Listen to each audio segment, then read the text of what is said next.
Nagsagawa ng relief operation ang Silay PNP sa Negros Occidental upang magbigay ng tulong at suporta sa mga pamilyang naapektuhan ng kalamidad sa rehiyon.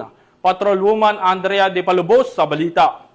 Sa diwa ng serbisyong may malasakit at talinsunod sa PNP Core Value na makatao, nagsagawa ang Silay Component City Police Station ng isang makabuluhang relief operation para sa mga pamilyang naapektuhan ng Bagyong Tino at Bagyong Uwan sa lungsod ng La Carlota, Negros Occidental nitong ika-14 ng Nobyembre taong kasalukuyan.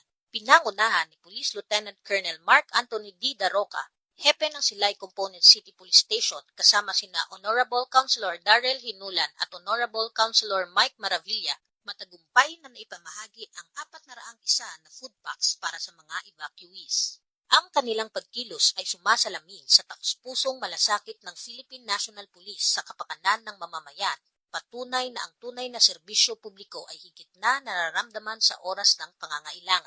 Nakibahagi rin sa nasabing aktibidad ang Special Action Force sa Gay Component City Police Station sa pangunguna ni Police Lieutenant Colonel Alvimar M. Flores at La Carlota Component City Police Station na pinamumunuan ni Police Lieutenant Colonel Eduardo B. Corpus. Ang kanilang sama-samang pagkilos ay nagpakita ng matibay na diwa ng bayanihan at dedikasyon sa tungkulin.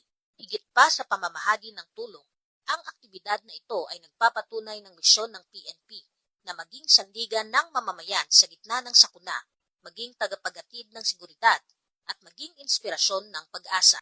Ang kanilang presensya sa bawat komunidad ay paalala na hindi nag-iisa ang publiko. May kapulisan na handang mag-alay ng serbisyo na may malasakit at integridad. Ang relief operation na ito ay hindi lamang simpleng pamamahagi ng ayuda. Ito ay malinaw na pagpapakita ng pangako ng Philippine National Police na maglingkod ng tapat, makatao at may puso. Sa bawat food pack na naipamahagi at bawat kamay na kanilang inabot, muling pinapatunayan ng ating kapulisan na ang tunay na diwa ng serbisyo ay nag-ugat sa pagmamalasakit at pagkakaisa.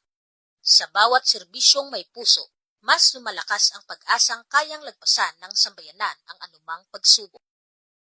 Mula dito sa Western Visayas, ako ang inyong Police News Network Correspondent, Patrolwoman Andrea Dominic De Palobos, alagad na batas, taga-taguyod na balitang pulis.